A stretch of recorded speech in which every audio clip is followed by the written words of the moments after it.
Hi friends, welcome back to my channel. ఇవాళ వచ్చేసి ఒక మంచి క్రాఫ్ట్ ఐడియాతో మీ ముందుకు వచ్చాను. ఇప్పుడంతా కూడా కాయిన్ బౌల్ ట్రెండ్లో ఉంది. అమ్మవారిని శ్రావణ మాసం కదా, మరి ఎన్నో రకాలుగా అలంకరిస్తూ ఉంటాం కదా. మరి ఇటువంటి కాయిన్ బౌల్ని ఈజీగా ఎలా తయారు చేసుకోవచ్చో చూపిస్తాను. ఇక్కడ నేను స్క్రీన్ మీద వేసాను చూడండి, అది వచ్చేసి ఆల్రెడీ నేను ఎలా చేయొచ్చో ఒకసారి షేర్ చేస్తున్నాను. అయితే అలాంటి బౌల్స్ అందరి దగ్గర ఉండకపోవచ్చు కదా, అందుకని చెప్పి అందరికీ ఈజీగా ఉండాలి అనే ఉద్దేశంతో మన ఇంట్లో ఉండే ఐటమ్స్తోనే ఎలా తయారు చేసుకోవచ్చో చూపిస్తున్నాను. ఇది వచ్చేసి కోకోనట్ షెల్. మనకి కొబ్బరికాయ కొట్టిన తర్వాత అలా వేస్ట్గా పడేస్తూ ఉంటాం కదా, ఈ కొబ్బరికాయని వచ్చేసి మనం కాయిన్ బౌల్గా తయారు చేసుకుంటే అమ్మవారిని కూడా పెట్టుకోవచ్చు. ఇది న్యాచురల్గా పూజలకు వాడే కొబ్బరికాయ కాబట్టి వీటిల్లో అమ్మవారిని కూడా పెట్టుకోవచ్చు, డెకరేటివ్ పర్పస్ వాడుకోవచ్చు. కాబట్టి ఒకసారి ఈ కోకోనట్ షెల్తో నేను వచ్చేసి కాయిన్ బౌల్ని ఎలా తయారు చేసో చూపిస్తున్నాను. ఇది వచ్చేసి మనం చెప్పని క్లీన్గా ముందు బాగా పైన పొట్టంతా గీకేస్తే మనకి కాయిన్స్ చాలా ఈజీగా అతుక్కుంటాయి. అందుకని ఒక శాండ్ పేపర్ కానీ చాకుతో కానీ చూసుకొని పూర్తిగా కోకోనట్ షెల్ అనేది నేను నీట్గా క్లియర్గా చేసుకున్నాను అనమాట. ఇక ఆ తర్వాత ఇక్కడ కాయిన్ బౌల్ని తయారు చేయడం కూడా నేను 4 మెథడ్స్ని చూపిస్తున్నాను. ఇది వచ్చేసి ఫెవీ బాండ్. మనం ఏదైనా క్రాఫ్ట్ వర్క్ చేస్తున్నప్పుడు ఈ ఫెవీ బాండ్ చాలా ఫాస్ట్గా స్టిక్ ఆన్ అవుతుంది, మనకి తొందరగా పని అయిపోతుంది. దీన్ని కూడా స్టిక్ ఆన్ చేసిన తర్వాత ఇలా కొంచెం రాసి మీకు కాయిన్స్ అన్ని చూపిస్తాను చూడండి. ఒక 2 రూపీస్ కాయిన్స్ నేను ఒకే సైజు ఉన్నవి తీసుకున్నాను. మనకు ఫ్లవర్ చూడడానికి చాలా బాగుంటుంది. ఇలా గ్లూ చేసేసి వీటిని ఒక 2 మినిట్స్ వదిలేస్తే ఆరిపోతూ ఉంటాయి అనమాట. సో మనం వెంటనే కదిలిచ్చేస్తే ఆ తడికి జారిపోతుంటే ఒక్క 1 ఆర్ 2 మినిట్స్ వెయిట్ చేస్తే అది కూడా డ్రై అయిపోయి కాయిన్స్ అనేవి అలా స్టిక్ అయిపోతాయి. ఈ ఫెవీ బాండ్ వాడచ్చు. ఇది 20 రూపీస్ నుంచి కూడా ట్యూబ్ అనేది మనకు దొరుకుతుంది అనమాట. ఇక ఇక్కడ వస్తుంది నేను చూపిస్తుంది గ్లూ స్టిక్స్. ఇవి మనకి గన్ గ్లూ ఉంటేనే ఇవి యాక్చువల్గా వర్క్ అవుతాయి. కాకపోతే గన్ గ్లూ అనేది గ్లూ గన్ అంటారు కదా, అది నా దగ్గర లేదు. వాటిల్లో ఈ స్టిక్స్ వాడతారనమాట. స్టిక్స్ వాడి గ్లూ గన్ అనేది వాడటం జరుగుతుంది. నా దగ్గర గన్ లేదు కాబట్టి ఆ స్టిక్స్ ఇవి 5 రూపీస్లోను చిన్నవి, పెద్దవైతే 10 రూపీస్లోను దొరుకుతుంటాయి. ఆ స్టిక్స్ని 2 తెచ్చుకున్నామంటే ఈజీగా పని అయిపోతుంది. ఇది ఇంకా చాలా ఫాస్ట్గా అదుక్కుంటుంది. ఇవి డైరెక్ట్గా గన్ లేదు కాబట్టి, గ్లూ గన్ లేదు కాబట్టి నేను కొంచెము దీపం అనేది వెలిగించి ఆ దీపంలో వేడి చేస్తూ ఆ గమ్ అనేది ఇలా రాసేస్తున్నాను అనమాట. ఆ గ్లూ మొత్తాన్ని ఇలా రాసేస్తున్నాను. ఇది ఇంకా చాలా ఫాస్ట్గా పని అయిపోతుంది. వెంటనే స్టిక్ అని అయిపోతాయి అనమాట. ఈ ట్యూబ్స్ అనేవి 5 రూపీస్ కూడా దొరుకుతుంటాయి. చూసారు కదా, ఒక రో అనేది పెట్టేశాను. ఇలాగా పెట్టేశాను. ఆటోమేటిక్గా మనకు ఒక ఫ్లవర్ షేప్లో అయితే వచ్చేస్తుంది. సో నెక్స్ట్ మెథడ్ వచ్చేసి నేను చూపిస్తున్నది ట్రాన్స్పరెంట్ డబల్ ప్లాస్టర్. ఇది కొంచెం ప్రైస్ మాత్రం మామూలు ప్లాస్టర్ కన్నా కొంచెం ఎక్కువ ఉంటుంది, బట్ ఇది కూడా చాలా బాగుంటుంది. నేను ఫస్ట్ స్క్రీన్ మీద వేసిన వేరే బౌల్ చూపించాను చూసారా, కాయిన్ బౌల్, అది నేను దీంతోనే తయారు చేశాను. బట్ కొంచెం కాస్ట్ ఎక్కువ ఉంటుందన్నమాట ఈ ప్లాస్టర్ మామూలుగా మనం విడిగా ప్లాస్టర్తో పోల్చుకుంటే. ఇది ఏంటంటే మనం అమ్మవారి పటాలకి ఏదైనా ఆర్నమెంట్స్ పెట్టుకోవాలనుకుంటే ట్రాన్స్పరెంట్గా ఉంటుంది కాబట్టి కనబడకుండా నీట్గా ఉంటుంది. అలాంటి వాటికి ఇది ఉపయోగించుకోవచ్చు. కాయిన్స్ కూడా చాలా బాగా నీట్గా అతుకుతాయి. అయితే దీనికి పైన ఒక లేయర్ లాగా కవర్ లాగా ఉంటుంది, అది తీసేస్తే మనకి ప్లాస్టర్ లాగా ఉంటుంది కదా. సో 2 కాయిన్స్ మధ్యలో ఒక కాయిన్ వచ్చేలాగా ఈ విధంగా మనం అతికించుకోవాలి. నెక్స్ట్ వచ్చేసి థర్డ్ మెథడ్లో మామూలుగా ఉన్న డబల్ ప్లాస్టర్. ఇవి ఏంటంటే కొంత ఎప్పుడైనా ఎక్కువ రోజులు ఉంచుకోవాలి అంటే కనుక కాయిన్స్ కొంచెం ఊడిపోతుంటే మళ్ళీ మనం డబల్ ప్లాస్టర్ పెట్టుకుంటూ ఉండాలి. వాటి ఫెవీ బాండ్ కానీ గ్లూ స్టిక్స్ ఏవైతే నేను 5 రూపీస్వి స్టిక్స్ లాంటివి చూపించిన అవి కానీ చాలా బాగా యూజ్ అవుతాయి. ఇది వచ్చేసి డబుల్ ప్లాస్టర్ మాత్రం ఫస్ట్లో బాగానే ఉంటుంది, కానీ కొన్ని ఎక్కువ రోజులు ఈ కాయిన్ బౌల్ అలా ఉంచుకోవాలి, మనం దాన్ని జాగ్రత్తగా స్టోర్ చేసుకుని మళ్ళీ అమ్మవారి పూజలకు వాడుకోవాలంటే కాయిన్స్ కొంచెం ఈ డబుల్ ప్లాస్టర్ అయితే కొంచెం ఊడిపోతూ ఉంటాయి. జాగ్రత్తగా చూసుకుంటూ ఉండాలి. నేను డబుల్ ప్లాస్టర్తో అతికి చూపించారా, అందులో అది వైట్గా ఉండటం వల్ల కొంచెం కనబడుతూ ఉంటాయి అనమాట ఎక్కడైనా గ్యాప్ వచ్చినా కూడా.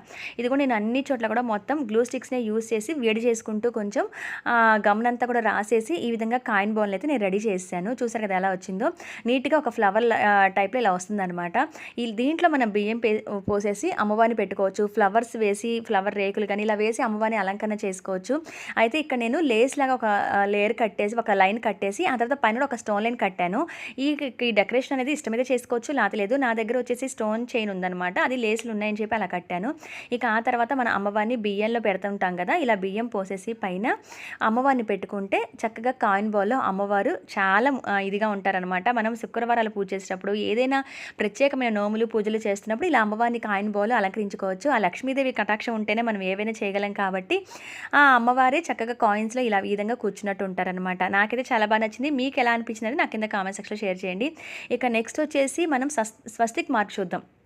సహజంగా స్వస్తిక్ మార్క్స్ అనేవి మనం ఓం అని కానీ స్వస్తిక్ అని కానీ మనం ఏదైనా పూజలు చేస్తున్నప్పుడు పసుపుతో రాసుకుంటూ ఉంటాము, లేకపోతే డెకరేటివ్ పీసులు ఉంటే పెట్టుకుంటూ ఉంటాం కదా. ఇక్కడ అందరూ అవి కొనుక్కోలేదు కాబట్టి నేను జస్ట్ ఐస్ క్రీమ్ స్టిక్స్తో చూపిస్తున్నాను. ఐస్ క్రీమ్ స్టిక్స్ అయితే కరెక్ట్గా మనకి సైజ్ అనేది సరిపోతాయి అనమాట. ఇలా రెండింటిని కూడా ముందు ప్లస్ లాగా పెట్టేసేసుకున్నాను. ఇవన్నీ కూడా ఫెవీ బాండ్ ఎందుకు యూస్ చేస్తానంటే చాలా ఫాస్ట్గా అవి ఇదవుతాయి అనమాట. ఇక ఆ తర్వాత ఒక స్టిక్ను వచ్చేసి నేను రెండింటిగా కట్ చేశాను. 4గా కట్ చేద్దాం అనుకున్నా కానీ మరీ చిన్నవైపోతాయి అనిపించింది. సో అందుకని చెప్పి రెండిటిగా కట్ చేసి ఒక స్టిక్ని మళ్ళీ సేమ్ ఫెవిబాండ్ యూస్ చేసేసి ఇలా పెట్టేస్తున్నాను అనమాట. 4 సైడ్స్ కూడా మనకి స్వస్తిక్ మార్కు. మీకు తెలిసిందే ఐస్ క్రీమ్ స్టిక్స్ అనేవి చాలా స్ట్రాంగ్గా ఉంటాయి కదా, తొందరగా మనకి బ్రేక్ అవ్వడం అనేది ముందు కాయిన్స్ పెట్టగానే బరువు వస్తుంది కాబట్టి ఇవి స్టిక్స్ లాంటివి కదా బరువు ఆగుతాయి అనమాట మనం ఎక్కడైనా డెకరేటివ్గా పెట్టుకున్నా కూడా. సో అందుకని చెప్పి నేను 4 స్టిక్స్ కూడా ఇలా పెట్టేసి స్వస్తిక్ మార్క్ని అయితే రెడీ చేశాను. ఇది కూడా జస్ట్ ఒక 2-3 మినిట్స్ ఉంటే చాలు, ఇది కూడా డ్రై అయిపోతుంది. ఇక ఆ తర్వాత ఇదిగో చూసారా ఇలా 2-3 మినిట్స్లో డ్రై అయిపోయింది. ఇక నెక్స్ట్ దీన్ని కూడా మనం కాయిన్స్ అతికిచ్చేసుకుందాం. అయితే కాసులతో కానీ, స్టోన్ లైన్స్తో కానీ, కుందన్స్తో కానీ ఇలా దేంతో అయినా తయారు చేసుకోవచ్చు. ఇక్కడ నేను అన్ని కాయిన్ బౌల్తో రిలేటెడ్గా చూపిస్తాను కాబట్టి నేను కాయిన్స్తో షేర్ చేస్తున్నాను. ఇదిగోండి మధ్యలో వచ్చేసి కొంచెం పెద్ద కాయిన్ పెట్టాను. చుట్టుపక్కల అంతా వచ్చేసి ఇంతాక తీసుకుందేమో కాయిన్ బౌల్కి 2 రూపీస్ కాయిన్స్ తీసుకుంటే దీనికి మాత్రం 1 రూపీ కాయిన్స్ తీసుకున్నా. కొంచెం చిన్న సైజుగా ఉంటాయి కదా, చూడటానికి లుక్ బాగుంటుందని. సో ఇక్కడ వచ్చేసి ఆ కాయిన్స్ని 1 రూపీ కాయిన్స్ని ఇలా స్టిక్ చేసేస్తున్నాను. చూసారు కదా చాలా నీట్గా ఉంటుంది. అమ్మవారి పూజలో అంతా కూడా కాయిన్స్తోనే డెకరేట్ చేసుకున్నా కూడా చాలా బాగుంటుంది అమ్మవారు.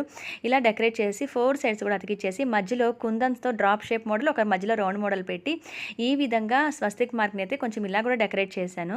ఇది కూడా బ్యాక్ అంతా కూడా మీరు ఎక్కడ పెట్టాలనుకుంటున్నారు అక్కడ డబుల్ ప్లాస్టర్తో పెట్టుకొని మనం ఎక్కడైనా అలా తగిలించుకోవచ్చు అనమాట. పూజలు చేస్తున్నప్పుడు ఏదైనా మనం బ్యాక్గ్రౌండ్ క్లాత్ కానీ ఏదైనా వేస్తాం కదా అక్కడ తగిలించుకోవచ్చు. ఇక నెక్స్ట్ వచ్చేసి స్వస్తిక్ మార్క్ అయిపోయింది. ఇప్పుడు వచ్చేసి ఓంకారం అనేది నేను చేస్తున్నాను. ఇది వచ్చేసి మామూలుగా మనకి బట్టలు ఏదైనా కొత్తవి డ్రెస్సులు కానీ, పిల్లలకి డ్రెస్సులు కానీ, మన శారీస్ కానీ కొన్నప్పుడు ఇలాంటి అట్టముక్కలు లాంటివి వస్తుంటాయి కదా, బనియన్స్ కొన్నప్పుడు కానీ, పిల్లలకి ఏదైనా టీ షర్ట్స్ కొన్నప్పుడు కానీ ఇలాంటివి అట్టముక్కలు వస్తుంటాయి. అలాంటివన్నీ ఉంచుతూ ఉంటాను అనమాట. పిల్లలకు కూడా స్కూల్ ఏదైనా క్రాఫ్ట్ అవసరం అవుతూ ఉంటాయని చెప్పి అలాంటిది ఒకటి తీసుకొని ఇక్కడ నేను ఓంకారం అనేది పెన్సిల్తో డ్రా చేసుకొని కరెక్ట్గా అదే షేప్లో కట్ చేసి 2 లేయర్ వేసాను అనమాట. అంటే ఒకదాని మీద ఒకటి అతికిచ్చాను, ఎందుకంటే కొంచెం స్ట్రాంగ్గా ఉంటుంది, కాయిన్స్ వేస్తే బరువు కాగాలి కదా అన్నట్టుగా 2 లేయర్స్ పెట్టాను. ఇలా పెట్టిన తర్వాత సేమ్ ఇంతాకట్లాగే కాయిన్స్ అనేవి మనం స్టిక్ ఆన్ చేసుకోవడమే. ఓంకారం అనేది స్వస్తిక్ అనేది ఎప్పుడు కూడా శుభ సూచికలుగా మన అమ్మవారికి లేదా శివయ్య పూజ చేస్తున్నప్పుడు కానీ, వెంకటేశ్వర స్వామి పూజ చేస్తున్నప్పుడు కానీ ఇలా ఎప్పుడైనా ఇవి వాడుకుంటూ ఉండొచ్చు. ఇలా ఇక్కడ కూడా నేను కాయిన్స్ అన్నీ కూడా ఇలాగా పెట్టేస్తాను. అయితే ఈ కాయిన్స్ మధ్యలో కూడా కుందన్స్ పెట్టాను. ఇక్కడ మీరు అవసరమైతే ఇంకా మీ దగ్గర వర్క్ చేయదలుచుకుంటే కనుక స్టోన్ లైన్ పెట్టచ్చు, ఇలా కుందన్స్తో కూడా పెట్టుకోవచ్చు. అయితే ఈచ్ కాయిన్కి పెట్టకుండా నేను సింగిల్ కాయిన్కి మిడిల్లో ఉన్న కాయిన్కి మాత్రమే మిడిల్లో గ్రీన్ పెట్టి తర్వాత చుట్టూ కూడా ఫ్లవర్ షేప్ వచ్చేలాగా ఇలాగా డ్రాప్ షేప్ కుందన్స్ అయితే యూస్ చేశాను. చూడరు కదా ఓంకారం కూడా రెడీ అయిపోయింది. అయితే మనకి ఇలా మూన్ లాగా ఉంటుంది కదా, అది ప్రస్తుతం నేను ఇక్కడ వరకు తయారు చేసి చూపిస్తున్నాను మీకు. పైన మూన్ లాగానే ఒక డాట్ లాగా ఉంటుంది. ప్రజెంట్ ఇక్కడ వరకు నేను చేసి చూపిస్తున్నాను.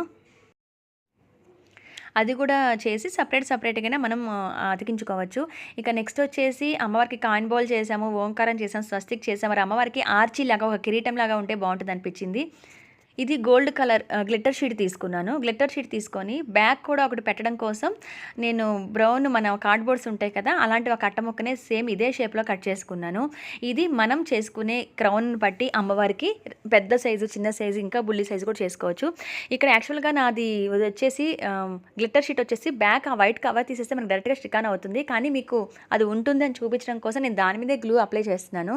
ఆ స్టిక్కర్ ఊడతీయకుండా ఆ గ్లూ పెట్టేసేసి ఇక్కడ కూడా నేను మన ఐస్ క్రీమ్ స్టిక్ అనేది పెడుతున్నాను. అయితే ఇక్కడ మనకి ఐరన్ది ఇలా మనకు పెద్ద పెద్ద సూదులు లాంటివి అలా దొరుకుతూ ఉంటాయి. అది పెడితే మనం దేనికైనా కొబ్బరికాయకైనా గుచ్చుకోవచ్చు. ఇక్కడ నా దగ్గర రెడీగా లేదు, అందుకని చెప్పి నేను ఐస్ క్రీమ్ స్టిక్స్తో చూపిస్తున్నాను. ఐస్ క్రీమ్ స్టిక్ పెట్టేసి బ్యాక్ వచ్చేసి దాన్ని కవర్ చేయడం కోసం ఈ విధంగా మరొక బ్రౌన్ షీట్ లాంటిది చేశాను అనమాట, అతికిచ్చేసాను. ఆ తర్వాత వచ్చేసి నేను పట్టుకున్న దగ్గర ఎక్కడుందో అక్కడ కొంచెం ఈక్వల్గా రావడం కోసం అటు ఇటు ఎడ్జెస్ అయితే కట్ చేశాను. ఫైనల్గా అమ్మవారి ఆర్చి అయితే ఒక క్రౌన్ లాగా ఇలా రెడీ అయిపోయింది. దీన్ని ఎలా డెకరేట్ చేసుకోవాలో చూద్దాము. ఇలా రెడీ అయిన దాన్ని కూడా ఇక్కడ కాయిన్స్తోనే చూపిస్తున్నాను నేను. అయితే బార్డర్స్లో ముందు వైపు అలాగే అంటే ఫ్రంట్ వైపు బ్యాక్ సైడ్ కూడా బార్డర్స్లో మీకు కావాలనుకుంటే స్టోన్ చైన్ కూడా పెట్టుకోవచ్చు. కాకపోతే నేను తీసుకున్న కాయిన్స్కి సైజ్కి కరెక్ట్గా సరిపోయింది కాబట్టి ఇక్కడ నేను స్టోన్ చైన్ ఏం వేయలేదు. ఇట్లా కాయిన్స్ అన్నీ అతికిచ్చేసిన తర్వాత మనకి గ్లిట్టర్ షీట్ తీసుకోవడం వల్ల ఏంటంటే గ్యాప్స్లో కనబడకుండా, ఒకవేళ కనబడ్డా కూడా గ్యాప్స్లో గ్లిట్టర్ వల్ల మెరుస్తుంటుంది తప్పితే మనకి ఏది కూడా ఎబ్బెట్టుగా ఉండదు. సో నెక్స్ట్ వచ్చేసి ఆ గ్యాప్స్లో కూడా నేను కుందన్స్ అనేవి పెట్టేశాను. ఇక్కడ కొంచెం పెద్ద కుందన్స్ ఉంటే బ్లూ కలర్ కానీ ఇలా మెరూన్ గ్రీన్ కానీ పెట్టుకుంటే చాలా బాగుంటుంది. గోల్డ్ మళ్ళీ దాంట్లో కలిసిపోతుంది అనమాట. సో ఇక్కడ వచ్చేసి నేను కుందన్స్ అన్నీ కూడా ఈ విధంగా డ్రాప్ షేప్లో ఉన్నవి పెట్టేసి అమ్మవారికి ఆ స్టిక్ ఏదైతే ఉందో ఆ స్టిక్ పెట్టుకోవడం వల్ల మనం ఒక డబుల్ ప్లాస్టర్ని పెట్టేసి తీసుకువెళ్ళి అమ్మవారికి విగ్రహానికి అయితే పెట్టుకోవచ్చు. కామాక్షి దీపం వెలిగించినప్పుడు లక్ష్మీదేవి అమ్మవారికి, స్వామివారికి, వినాయకుడికి ఎవరికైనా సరే ఈ కిరీటం లాంటిది ఉపయోగించుకోవచ్చు. నీట్‌గా ఉంటుందన్నమాట. ఇక నెక్స్ట్ వచ్చేసి ఇంత కష్టపడి చేసుకుంటూ ఉంటాం కదా! మరి వాటిని జాగ్రత్తగా ఉంచుకుంటే మనం ఎప్పుడైనా పూజలకి ఉపయోగించుకుంటూ ఉండొచ్చు. మరి వీటిని ఎలా స్టోర్ చేయాలో కూడా చూపిస్తున్నాను. ఇలా మనకి కొరియర్స్ వచ్చిన ఏదైనా కార్డ్‌బోర్డ్ ఉంటే గనక ఆ కార్డ్‌బోర్డ్ తీసుకొని అడుగున ఒక క్లాత్ అనేది వేయండి. మెత్తగా మనకి కాయిన్స్ అనేవి కదలకుండా ఉంటాయి. వేసేసి దాంట్లో మీరు తయారు చేసుకున్నవన్నీ కూడా ఇలా కదిలించకుండా పెట్టేస్తే మనకి ఎక్కడన్నా ఒక చోట భద్రంగా పెట్టుకున్నాము అని అంటే ఇక వాటిని మళ్ళీ మళ్ళీ ఎప్పుడైనా పూజలకు ఉపయోగించుకుంటూ ఉండొచ్చు ఈ కాయిన్స్ని. తర్వాత ఇక్కడ ఓంకారం కానీ ఇలా ఏదన్నా అక్కడ పెట్టేసుకుంటే నీట్గా ఉంటుందన్నమాట. అలాగే నేను ఇక్కడ కిరీటం కూడా ఇలా పెట్టేస్తున్నాను. ఇలాంటి కార్డ్బోర్డ్స్ మనం ఇలా యూస్ చేసుకోవచ్చు. ప్యాక్ చేసేసి ఇలా పెట్టుకోవచ్చు అనమాట. సో ఈ జస్ట్ స్టోరింగ్ అనేది కూడా కాయిన్ బౌల్ ఎలా పెట్టుకోవాలి, మళ్ళీ దాన్ని జాగ్రత్త పెట్టుకోవాలి కదా డౌట్ వస్తుందని ఒకసారి నేను చూపించేశాను. ఇలా పెట్టేసుకొని మనం ప్లాస్టర్ వేసేస్తే కావాల్సినప్పుడు తీసుకుంటూ ఉండొచ్చు. పైన అవసరమైతే మరొక క్లాత్ కానీ లేదా అడుగున కాటన్ కానీ పెట్టుకొని ఇలా స్టోర్ చేసుకోవచ్చు అనమాట. ఇది ఫ్రెండ్స్ కాయిన్ బౌల్ కానీ, స్వస్తిక్, ఓంకారం, అలాగే కిరీటం కానీ అమ్మవారికి మీకు ఎలా అనిపించాయి అనేది నాకు కింద కామెంట్ సెక్షన్లో షేర్ చేయండి. అలాగే ఈ వీడియోని లైక్ చేయడం, సబ్స్క్రైబ్ చేయడం ఛానల్ని అస్సలు మర్చిపోవద్దు. మరొక మంచి వీడియోలో మళ్ళీ కలుస్తాను. Thanks for watching. Bye bye.